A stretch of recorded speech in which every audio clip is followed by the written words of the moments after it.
দেখছেন জনগণের জোয়ার শুরু হয়ে গেছে ধানের শীষে ধর্মনীতি রাস্তায় মানুষ যার জন্য অপেক্ষা করেছিল গত 16-17 বছর তাদের ভোট দেওয়ার অপেক্ষায় আছে তারা এবং সবচেয়ে জনপ্রিয় দল হিসাবে তারা আজকে বিএনপির পাশে দাঁড়িয়েছে।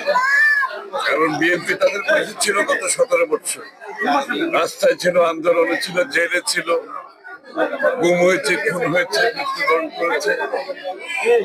এই দলটির যে গত 17 বছরে যে ত্যাগ দেশনেত্রী বেগম খালেদা জিয়া থেকে শুরু করে তারেক রহমান এবং বিএনপির নেতা কর্মীদের ত্যাগ তার প্রতিদান বাংলাদেশের মানুষ দিচ্ছে। আমরা দেখতে পাচ্ছি যেখানে যাচ্ছে বাংলাদেশের মানুষ তার স্বীকৃতি দিচ্ছে এবং তাদের আস্থা বিএনপির উপর রাখছে।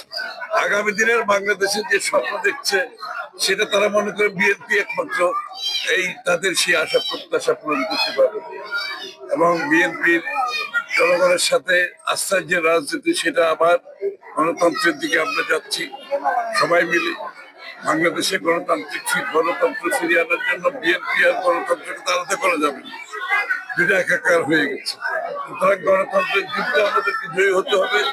বাংলাদেশ গড়ার জন্য যে নতুন বাংলাদেশের প্রত্যাশা মানুষের সেটা পূরণে বিএনপির উপর জনগণ আস্থা রাখছে, তারা আজকে বেরিয়ে আসছে রাস্তায়, সমর্থন দিচ্ছে, নির্বাচনে ভোট দেওয়ার জন্য অপেক্ষা করছে। আজকে প্রথম দিন নির্বাচনী প্রচারণা শুরু হচ্ছে, সাধারণ মানুষের ব্যাপক উচ্ছ্বাস।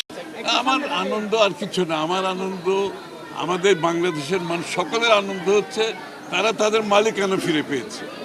মালিকানা ফিরে পেয়েছে, তারা এখন তাদের প্রতিনিধি নির্বাচিত করবে, তাদের সংসদ নির্বাচিত করবে, তারা সরকার নির্বাচিত করবে যারা তাদের কাছে দায়বদ্ধ থাকবে, জবাবদিহি থাকবে।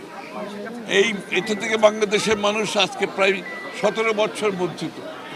আজকে তারা তাদের মালিকানা ফিরে পেয়েছে, তারা আনন্দিত, আমরাও আনন্দিত। তারা ভোট দিতে পারবে, আমরা ভোট চাইছি, তারা ভোট দেওয়ার জন্য অপেক্ষা করছে। এটাই তো বাংলাদেশের মানুষের প্রত্যাশা ছিল, বাংলাদেশের গণতন্ত্র ফিরে আসবে, তারা তাদের মুক্ত নাগরিক হিসেবে, স্বাধীন নাগরিক হিসেবে তাদের নাগরিক দায়িত্ব পালন করতে পারবে।